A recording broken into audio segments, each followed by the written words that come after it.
వి gold trusted gold buyers తాకట్టులో ఉన్న బంగారాన్ని విడిపించి ఈ రోజు ఉన్న మార్కెట్ ధరకే కొనబడును. మరిన్ని వివరాలకు సంప్రదించండి 7710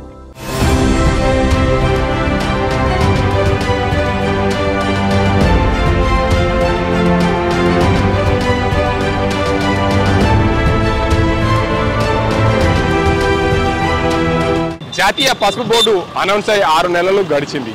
6 నెలల కాలంలో పసుపు బోర్డు సంబంధించిన వారు ఏం చేశారు? తెలంగాణ రాష్ట్రంతో పాటు 28 రాష్ట్రాల్లో ఏమేమి పనులు ముందుకు సాగాయి? తెలంగాణ రాష్ట్రంలో ఈ నెల 29న కేంద్ర హోంశాఖ మంత్రి, సహాయ శాఖ మంత్రి అమిత్ షా ప్రారంభోత్సవానికి ఇదే ఆఫీస్ ఉంది. ఈ ఆఫీసును జాతీయ పసుపు బోర్డు ఆఫీసుగా ఇక్కడ ప్రారంభించనున్నారు. ఈ ఆఫీసుకు సంబంధించి కానీ తెలంగాణలో ఏర్పాటైన జాతీయ పసుపు బోర్డు ఏదైతే ఈ గత కొన్నేళ్లుగా 4 దశాబ్దాలుగా తెలంగాణలో పసుపు రైతులు ఇబ్బందులు, దానికి అంతటికి సంబంధించి ఆందోళన తర్వాత నిజామాబాద్ ఎంపీ ధర్మపురి అరవింద్ చొరవతో నిజామాబాద్ జిల్లా కేంద్రంగా జాతీయ పసుపు బోర్డు అనౌన్స్ అయింది. 6 నెలల కాలం గడిచింది. 6 నెలల కాలంలో పసుపు బోర్డు ఎలా ముందుకు సాగింది, దాంతోపాటు తెలంగాణ రాష్ట్రంతో పాటు 28 రాష్ట్రాల్లో ఏమేమి పనులు చేశారనే అంశానికి సంబంధించి జాతీయ పసుపు బోర్డు చైర్మన్ పల్లె గంగారెడ్డి మనతో ఉన్నారు. సార్ నమస్తే. తెలంగాణ రాష్ట్రంలో ఏర్పాటైంది పసుపు బోర్డు, జాతీయ పసుపు బోర్డు కేంద్రంగా నిజామాబాద్ జిల్లా కేంద్రంగా ప్రారంభోత్సవానికి సిద్ధంగా ఉంది. ఏదైతే జాతీయ పసుపు బోర్డు దేశంలో ఉన్న 28 రాష్ట్రాలతో పాటు తెలంగాణలో కూడా వివిధ పనులు చురుగ్గా సాగాయి. పసుపు బోర్డుకు సంబంధించి కానీ పసుపు ఎలా ముందుకు సాగాలి, దానికి సంబంధించి విత్తనాలు ఎలా ఉండాలి, దానికి సంబంధించి కర్కుల్మిన్ ఎలా ఉండాలి, దానికి సంబంధించిన ఇతర అంశాలు ఏవైతే పసుపుకు సంబంధించిన ముడి పదార్థాలు కానీ ముడి సరుకులు కానీ వాటన్నింటి కూడా రైతాంగానికి అందించే దిశగా మీరు తెలంగాణ రాష్ట్రంతో పాటు మిగతా 28 రాష్ట్రాలు కూడా తిరిగి వచ్చారు. ఎలాంటి అభివృద్ధి దిశగా పసుపు బోర్డును తీసుకెళ్లారు? ఈరోజు మొట్టమొదటిగా పసుపు బోర్డు ఏర్పాటైన తర్వాత పసుపు బోర్డు కేంద్ర కార్యాలయాన్ని ప్రారంభించుకుంటున్న సందర్భంలో భారత హోం మరియు సహకార శాఖ మంత్రివర్యులు గౌరవనీయులు అమిత్ షా గారు ఈ కార్యాలయ ప్రారంభోత్సవానికి రావడం జరుగుతుంది. వారితో పాటు కామర్స్ అండ్ ఇండస్ట్రీ మినిస్టర్ గారు మా పీయూష్ గోయల్ గారు సార్ కూడా రావడం జరుగుతుంది. అదేవిధంగా మరో భారతీయ జనతా పార్టీ రాష్ట్ర అధ్యక్షులు కేంద్ర గనుల శాఖ మంత్రులు గంగాపురం కిషన్ రెడ్డి గారు, పండిట్ సంజయ్ కుమార్ గారు, అరవింద్ గారు అందరూ కూడా ఈ కార్యాలయ ప్రారంభోత్సవం రావడం జరుగుతుంది. వస్తున్న సందర్భంగా ఈ ప్రాంతంలో ఉన్నటువంటి రైతులందరూ కూడా, ఈ ప్రాంతంలో ఉన్నటువంటి పసుపు రైతులు మరియు అదేవిధంగా మిగతా రైతులందరూ కూడా పెద్ద ఎత్తున తరలి రావాల్సిందిగా నేను ప్రత్యేకంగా విజ్ఞప్తి చేస్తూ ఉన్నాను. ప్రత్యేకంగా అమిత్ షా గారు ఎఫ్ఈఓలకు సహకార శాఖ మంత్రులు కూడా కాబట్టి అన్ని సింగిల్ విండోలకు సంబంధించినటువంటి పాలక వర్గాలు కానీ, ఎఫ్ఈఓలకు సంబంధించినటువంటి ఎఫ్ఈఓ పూర్తి స్థాయి సభ్యులు కానీ, రైతు సంఘాలు కానీ, అదేవిధంగా టర్మరిక్ ఫార్మర్స్ అందరూ కూడా పసుపు రైతులందరూ కూడా పెద్ద ఎత్తున తరలి వచ్చి మనకు భారత ప్రధానమంత్రి నరేంద్ర మోదీ గారు ఏ రకంగా అయితే మన పసుపు బోర్డు ఇచ్చిండ్రో వారి పసుపు బోర్డు ఇచ్చినందుకు వారికి కృతజ్ఞతగా వారికి ధన్యవాదాలు తెలపడం కోసం మనమంతా కూడా పెద్ద ఎత్తున తరలివలసిందిగా పసుపు రైతులందరికీ కూడా నేను విజ్ఞప్తి చేస్తూ ఉన్నాను. అదేవిధంగా గత దేశంలో దాదాపు 28 రాష్ట్రాల్లో పసుపు పంట పండుతుంది. దాదాపు 3 కేంద్ర పాలిత ప్రాంతాలు 25 రాష్ట్రాలు పసుపు పంట పండడం జరుగుతుంది. తెలంగాణతో పాటు ఆంధ్రప్రదేశ్, తమిళనాడు, కర్ణాటక, అదేవిధంగా అత్యధికంగా పసుపు పండించేటటువంటి రాష్ట్రం మహారాష్ట్రలో దాదాపు 2 లక్షల ఎకరాలకు పైచిలకు పసుపు పంట పండుతుంది. అదేవిధంగా తమిళనాడులో ఒక 58,000 ఎకరాలు పండుతుంది, ఆంధ్రప్రదేశ్లో కూడా 55,000 ఎకరాలు పండుతుంది, తెలంగాణలో కూడా 50,000 ఎకరాలు పండుతుంది, కర్ణాటకలో 32,000 ఎకరాలు పండుతుంది. ఇట్లా అనేక రాష్ట్ర పశ్చిమ బెంగాల్లో పండుతుంది, ఒరిస్సాలో పండుతుంది, కేంద్ర పాలిత ప్రాంతాలైనటువంటి జమ్మూ కాశ్మీర్లో పండుతుంది, అదేవిధంగా డామన్ డయ్యూలో కూడా పండుతుంది. అనేక చోట్ల పసుపు పండుతుంది. కాబట్టి పసుపుకు సంబంధించినటువంటి అనేక విషయాల మీద గతంలో పసుపు స్పైసెస్ బోర్డులో ఉండడం వల్ల 53 స్పైసెస్తో పాటు ఇది ఒకటి దాంట్లో ఉండడం వల్ల దీని మీద ప్రత్యేకమైన దృష్టి పెట్టేటువంటి అవకాశం లేకుండే బోర్డు ఏర్పడిన తర్వాత దీనిపైన ప్రత్యేక దృష్టి సారించి ఇంకా అనేకమైనటువంటి ఈ పసుపుకు సంబంధించి పసుపు విత్తనాన్ని మొదలుకొని పసుపు మార్కెటింగ్ వరకు, ఎక్స్పోర్ట్ వరకు ఏ రకమైనటువంటి చొరవ తీసుకోవాలా, ఏ రకమైనటువంటి జాగ్రత్తలు తీసుకోవాలా, పసుపు పండించేటటువంటి పంటకు ప్రొడక్షన్లో ఏ రకమైనటువంటి సలహా సూచనలు చేయాలా, అదేవిధంగా పసుపు పండిన తర్వాత పోస్ట్ హార్వెస్ట్ తర్వాత ఆ పసుపుకు సంబంధించినటువంటి ఏ రకంగా బాయిల్ చేయాలా, ఏ రకంగా పాలిష్ చేయాలా, ఏ రకంగా దాని నాణ్యత ప్రమాణాలతోని మనము మార్కెట్కి తీసుకురావాలా, అదేవిధంగా ఏ రకంగా నాణ్యమైనటువంటి పసుపుని విదేశాలకు ఎగుమతి చేయాలా, పసుపుకు సంబంధించినటువంటి వాల్యూ యాడెడ్ ప్రోడక్ట్ని కూడా ఏ రకంగా తయారు చేయాలా, పసుపు ఒక మన వంటలకే కాదు అనేక విషయాల్లో పసుపు ఉపయోగపడుతుంది. కాస్మెటిక్స్లో కానీ, మెడిసిన్స్లో కానీ, ఆయుర్వేదిక్లో కానీ అన్ని రంగాల్లో కూడా పసుపు ఉపయోగపడుతుంది. పసుపుని ఇంకా ఏ రకంగా మార్కెట్ని మనము డెవలప్ చేస్తే రైతుకు ఆ రకంగా దాదాపు పెరిగేటటువంటి అవకాశం ఉంటుంది. కాబట్టి ఈ విషయంలో పసుపు బోర్డు చొరవ తీసుకొని ముందుకెళ్తా ఉంది. వాల్యూ యాడెడ్ ప్రొడక్ట్ విషయంలో కానీ, ఎక్స్పోర్ట్ విషయంలో కానీ, రైతులకు కావాల్సినటువంటి చిన్న చిన్న ఇన్పుట్స్ విషయంలో కానీ పసుపు బోర్డు ఈ 6 నెలల కాలంలో అనేకమైనటువంటి పనులు చేసింది. కాబట్టి ఇంకా ముందు కూడా అనేక విషయాలను కూడా రైతులతో కూర్చొని రైతు అవగాహన సదస్సులు పెట్టుకొని రైతులతో మాట్లాడి ఏ రకంగా ముందుకెళ్తే బాగుంటుందనేటువంటి రైతులతో కూడా మాట్లాడి రైతులకు కావాల్సినటువంటి ఇన్పుట్స్ విషయంలో కూడా వాళ్ళతో చర్చించి ముందుకెళ్తాం. అదేవిధంగా ఎక్స్పోర్ట్కి సంబంధించి, రీసెర్చ్ సంబంధించి అవన్నీ కూడా. అయితే ముఖ్యంగా చెప్పండి సార్, తెలంగాణ రాష్ట్రంలో ఇది ప్రధానంగా నిజామాబాద్ ఎంపీ ధర్మపురి అరవింద్ చొరవతో తెలంగాణ రాష్ట్రంలో నిజామాబాద్ జిల్లా కేంద్రంగా జాతీయ పసుపు బోర్డు అయితే ఏర్పాటైంది. ఈ పసుపు బోర్డుకు అనౌన్స్ జరిగింది, కేంద్రంలో అనౌన్స్ జరిగిన తర్వాత నిజామాబాద్ జిల్లాలో దానికి సంబంధించిన ఏదైతే 6 నెలల కాలం గడిచింది దానికి అనౌన్స్ అయ్యి 6 నెలల కాలంలో గడిచిన తర్వాత కూడా దీనికి ఎలాంటి ముందుకు తీసుకెళ్లాలి అంటే మొదటగా నిజామాబాద్ జిల్లా కేంద్రంలో పసుపు రైతులు పసుపు పండించేది ఎఫ్ఈఓలతో సమావేశం ఏర్పాటు చేశారు. దాంతోపాటు మిగతా రాష్ట్రాల్లో కూడా అలాంటి సమావేశాలు ఏర్పాటు చేశారు. అందులో ఏం చెప్పారు మీరు?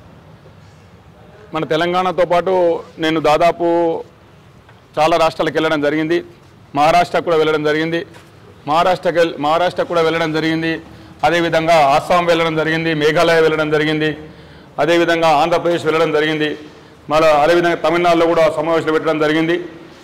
అనేక విషయాలు రీసెర్చ్ మొదలుకొని సీడుకు సంబంధించినటువంటి రీసెర్చ్ మొదలుకొని సీడ్తో పాటు అదేవిధంగా పసుపు సంబంధిత ఉపయోగకరమైనటువంటి మెడిసిన్స్ కానీ, ఆయుర్వేదిక్ కానీ, మిగతా విషయాల్లో కానీ అన్నిటి మీద కూడా రీసెర్చ్ చేయడం జరుగుతుంది. ఇవన్నిటిని కూడా భవిష్యత్తులో పసుపుని ఏ రకంగా వినియోగాన్ని పెంచి పసుపు రైతులు ఎంత పంట పండించినా వాళ్ళకి ధర తగ్గకుండా, వాళ్ళకి ఇబ్బంది కలగకుండా మనం ఏ రకంగా ముందుకెళ్ళాలనేటువంటి ఆలోచనతోనే పసుపు బోర్డు ముందుకెళ్తా ఉంది. పసుపు బోర్డులో గతంలో పసుపు ఓన్లీ స్పైసెస్లో ఉండడం వల్ల 53 ప్రోడక్ట్లతో పాటు ఇదొక ప్రోడక్ట్ ఉన్నది. దీని మీద ప్రత్యేకమైన శ్రద్ధ పెట్టేటువంటి అవకాశం లేకుండే కాబట్టి ఇప్పుడు దీని మీద ప్రత్యేకమైన శ్రద్ధ పెట్టి ముందుకు తీసుకెళ్ళడం జరుగుతుంది. అయితే సార్ చెప్పండి, ప్రధానంగా ఇప్పుడు ఈశాన్య రాష్ట్రాల్లో కూడా తిరిగొచ్చారు. గతంలో తెలంగాణలో అత్యధికంగా పసుపు పండుతుండే, ఇప్పుడు మహారాష్ట్రలో అత్యధికంగా పసుపు పండుతుంది. ఈశాన్య రాష్ట్రాల్లో అసలు పసుపు పరిస్థితి ఏంటి? ఎప్పుడు అక్కడ పసుపు పండేది కాదు. వాస్తవంగా గతంలో నేను కూడా చైర్మన్ కాకముందు పసుపు అంటే ఉమ్మడి ఆంధ్రప్రదేశ్, తెలంగాణ, కర్ణాటక, ఈ తమిళనాడు, ఈ దక్షిణ భారతదేశంలోనే పసుపు పండుతుందేమనేటువంటి ఆలోచన ఉండే. నాకు కూడా చైర్మన్ అయిన తర్వాత పసుపుకు సంబంధించినటువంటి అన్ని విషయాల్ని పరిశీలించిన తర్వాత దేశంలో దాదాపు 28 రాష్ట్రాలు, 25 రాష్ట్రాలు, 3 కేంద్రపాలిత ప్రాంతాల్లో కూడా పసుపు పండడం జరుగుతుంది. పసుపు అత్యధికంగా మహారాష్ట్రలో పండుతుంది, తమిళనాడులో పండుతుంది, ఆంధ్రప్రదేశ్లో పండుతుంది, తెలంగాణలో పండుతుంది, పశ్చిమ బెంగాల్లో పండుతుంది, ఒరిస్సాలో పండుతుంది, మధ్యప్రదేశ్లో కూడా చాలా ఎక్కువ ఈ ప్రొడక్షన్ పెరుగుతూ ఉంది. గతంలో మధ్యప్రదేశ్లో 5-6 వేల ఎకరాలు ఉంటే ఇవాళ 25 నుంచి 30 వేల ఎకరాలకు వచ్చింది.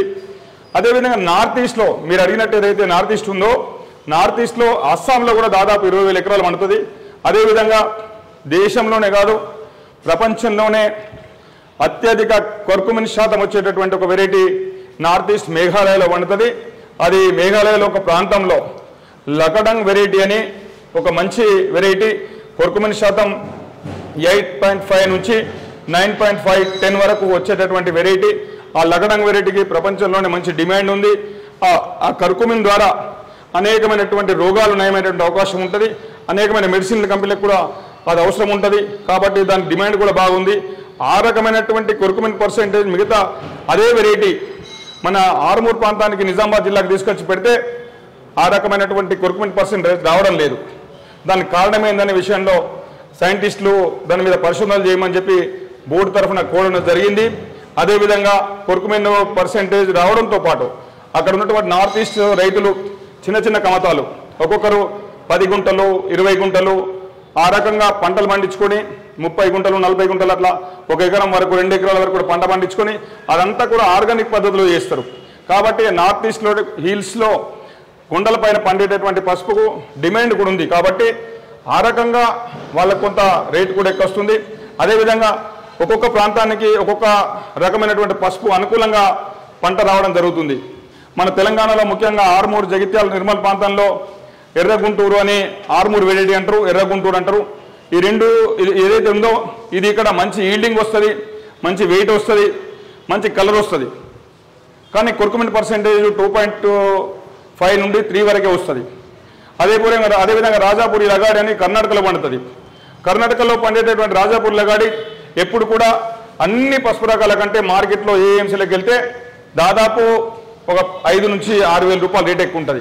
మనం ఈ మధ్య సాంగ్లీలో ధర పలికిన సందర్భంలో మన ఆర్మూర్ వెరైటీకి 15,000, 16,000 వస్తే రాజాపూరి లగాడి 20,000, 22,000, 23,000 వచ్చిందంటే ఆ వెరైటీ ఓన్లీ కర్ణాటకలో ఒక ప్రాంతంలో మాత్రమే పండుతుంది. కాబట్టి ఆ రకమైనటువంటి పరిస్థితులు ఉన్నాయి. పసుపు అన్ని చోట్ల ఒకే వెరైటీ ఉండదు, ఒక్కొక్క ప్రాంతానికి ఒక్కొక్క వెరైటీ అనుకూలంగా ఉంటుంది.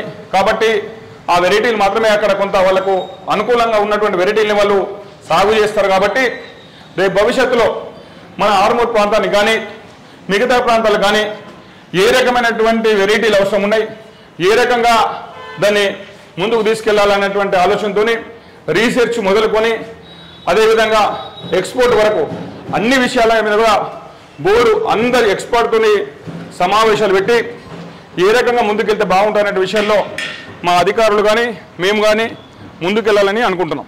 సార్, ప్రధానంగా 6 నెలల కాలమైంది పసుపు బోర్డు అనౌన్స్ చేసి 6 నెలల కాలంలో మీరు చిన్న ఆఫీసులో కూర్చున్నారు. ఇప్పుడు 29 తారీఖు నాడు ఇదే బిల్డింగ్ను ప్రారంభించనున్నారు కేంద్ర హోంశాఖ సహకార శాఖ మంత్రి అమిత్ షా. ఈ బిల్డింగ్ పనులు అంటే రాష్ట్ర ప్రభుత్వము మీకు ఈ బిల్డింగ్ ఇవ్వడానికి 6 నెలల సమయం పట్టిందా? అసలు ఏం జరిగింది కేంద్ర జాతీయ పసుపు బోర్డుకు ఆఫీస్కు సంబంధించి? పసుపు బోర్డు ఏర్పాటైన తర్వాత మేము ఒక రెంటెడ్ బిల్డింగ్లో పసుపు బోర్డు కార్యాలయాన్ని కొనసాగించడం జరిగింది. తర్వాత ఒక ల్యాండ్ తీసుకొని బిల్డింగ్ నిర్మాణం చేసుకోవాలంటే సమయం పడుతుంది, ఒక 2-3 సంవత్సరాలనే పడుతుంది. కాబట్టి రాష్ట్ర ప్రభుత్వాన్ని ప్రైవేట్ బిల్డింగ్ల కంటే మనం ఇక్కడ తెలంగాణ రాష్ట్రానికి మనకు పసుపు బోర్డు కేంద్ర కార్యాలయం ఇచ్చింది. రాష్ట్ర ప్రభుత్వం మాకు బిల్డింగ్ ఇస్తే బాగుంటుందని చెప్పేసి మేము రాష్ట్ర ప్రభుత్వానికి ఒక బిల్డింగ్ ఇవ్వాలని చెప్పేసి ఒక రిక్వెస్ట్ పెట్టుకోవడం జరిగింది. వాళ్ళు వాళ్ళ విధి విధానాలన్నీ కూడా పరిశీలించి వాళ్ళు తొందరగానే చేస్తామనేటువంటి ప్రయత్నం చేసిండ్రు.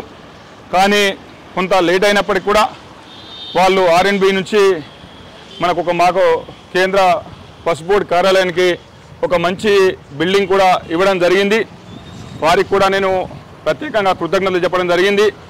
కాబట్టి రాష్ట్ర ప్రభుత్వాల సమన్వయంతో పసుపు రైతుల సమస్యల పరిష్కారం కోసం కలిసికట్టుగా పనిచేస్తామని, రైతు సంక్షేమమే రైతు అభివృద్ధి ధ్యేయంగా పసుపు బోర్డు ముందుకెళ్తుంది. అందరినీ కలుపుకొని రాష్ట్ర ప్రభుత్వం ఉన్నటువంటి అధికారులు అనధికారులు అందరినీ కూడా కలుపుకొని అందరం కలిసి పసుపు రైతుల అభివృద్ధి కోసం సంక్షేమం కోసం పనిచేయాలని చెప్పేసి నేను వాళ్ళందరినీ కూడా కోరుకుంటున్నాను. సార్, ప్రధానంగా 6 నెలల కాలంగా అయింది. రేపు 29 నాడు పసుపు బోర్డు కార్యాలయం ఏర్పాటవుతుంది నిజామాబాద్ జిల్లా కేంద్రంగా జాతీయ పసుపు బోర్డు కార్యాలయం. భవిష్యత్ కార్యాచరణ ఏంటి మీది? వాస్తవంగా ఏదైనా ఒక కొత్త సంస్థ ఏర్పడితే చాలా సమయం తీసుకుంటుంది.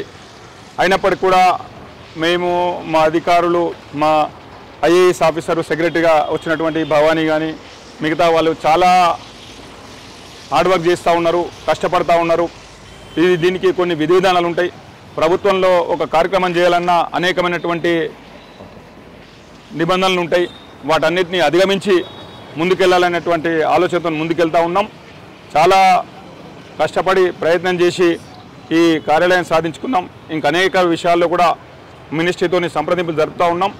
అనేక విషయాల్ని మేము ఈ ప్రాంతంలో ఈ రైతులకు రానున్న రోజుల్లో వాళ్ళకు కావాల్సినటువంటి మినిమం ఇన్పుట్స్ ఏదైతే మినిమం ఇన్పుట్స్ ఉన్నాయో వాటన్నిటినీ కూడా మేము రైతులకు కావాల్సినటువంటి బాయిలర్లు కానీ, పాలిషర్స్ కానీ, వాళ్ళకి కావాల్సినటువంటి సీడ్స్ విషయంలో కానీ కమ్మరిపల్లి రీసెర్చ్ సెంటర్లో మొన్ననే ఏదైతే విత్తనము మొలకలు పంపిణీ చేసిండ్రో ఆ రకమైనటువంటి విధానాన్ని కానీ ఇంకా అనేక రకమైనటువంటి పద్ధతుల్ని రైతులకు తెలియజేసి రానున్న రోజుల్లో ఇంకా పసుపు రైతులకు కావాల్సినటువంటి ట్రైనింగ్ క్లాసెస్ కానీ విజిటింగ్ టూర్స్ కానీ ఏదైనా వాళ్ళకు ఇంకే రకంగా ముందుకెళ్తే బాగుంటుందనే విషయంలో రైతులతో చర్చించి అధికారులతో అన్ని విషయాలు మాట్లాడి ఈ పసుపు బోర్డు ఏర్పడిన తర్వాత ప్రత్యేకంగా పసుపు పంట మీద దృష్టి పెట్టేటువంటి అవకాశం ఉంటుంది కాబట్టి ఇప్పుడు బోర్డు ఏర్పడై 5 నెలల కాలమైంది.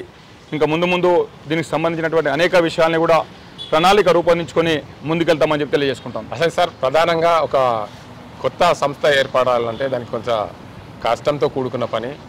5 నెలలు గడిచి 6వ నెల దగ్గరికి వచ్చింది. 6 నెలల కాలంలో మీరు అయితే ఒక ప్రభుత్వం ఇచ్చిన అద్దె భవనాన్ని ప్రారంభించుకుంటున్నారు.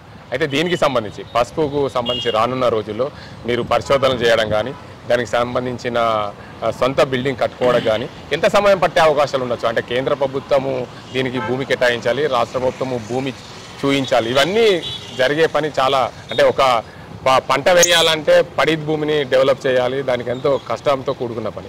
అది మీరు ఎలా ముందుకు వెళ్ళగలుగుతారు దాంతో?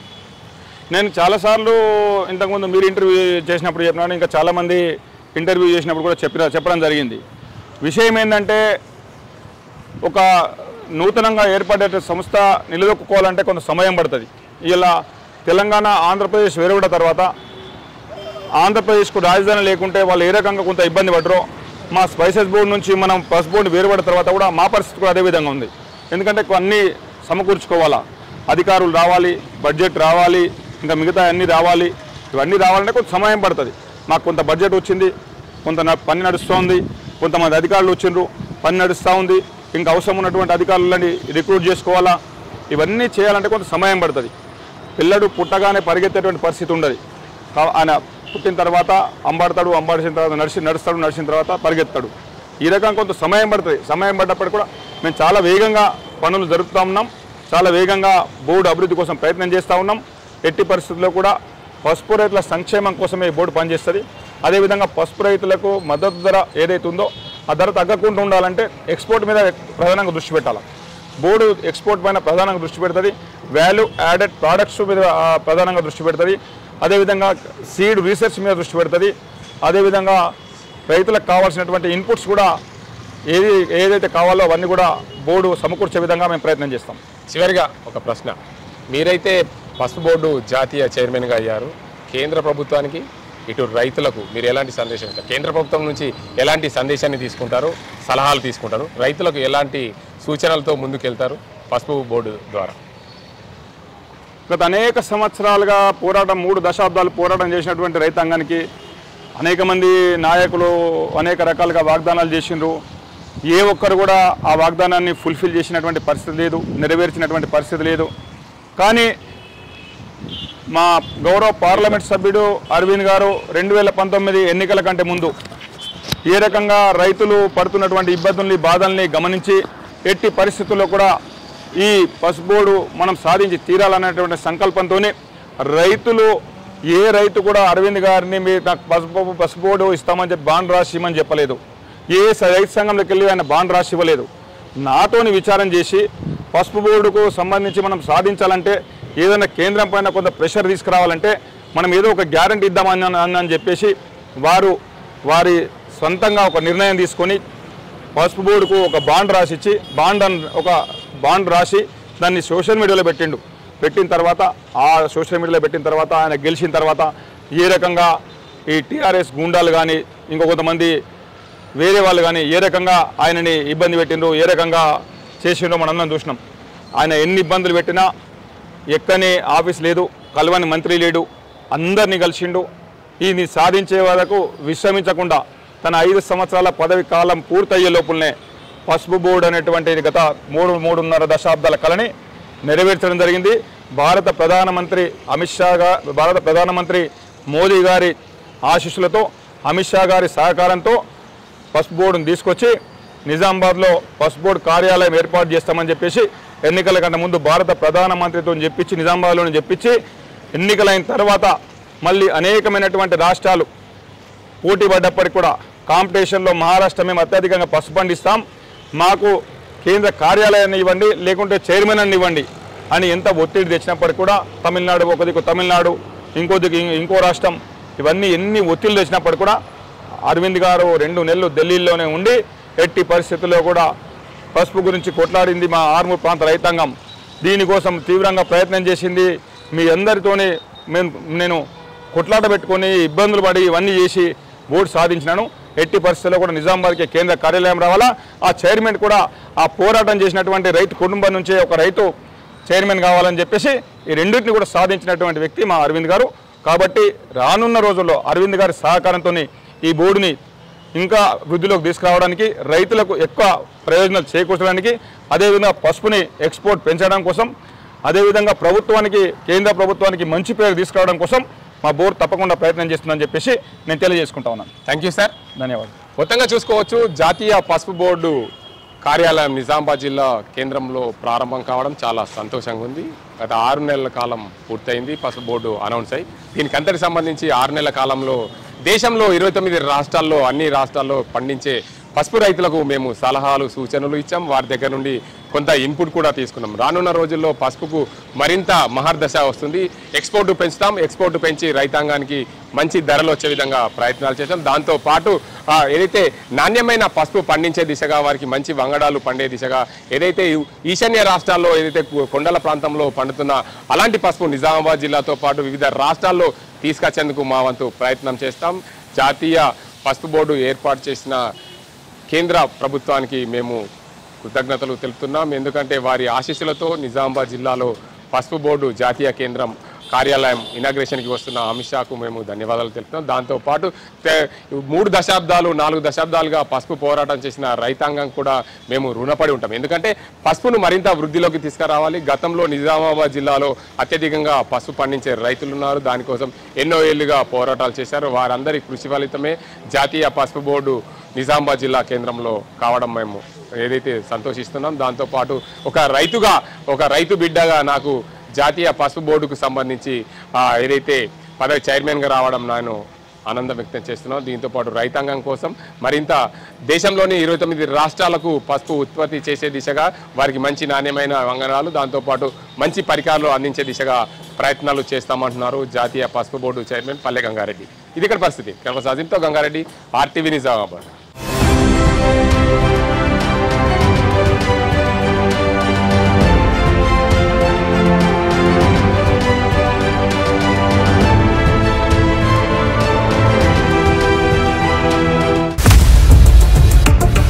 ఇండియా పాకిస్తాన్ ఉద్రిక్తతలపై లేటెస్ట్ అప్డేట్స్ కోసం డౌన్లోడ్ చేసుకోండి RTV లైవ్ యాప్.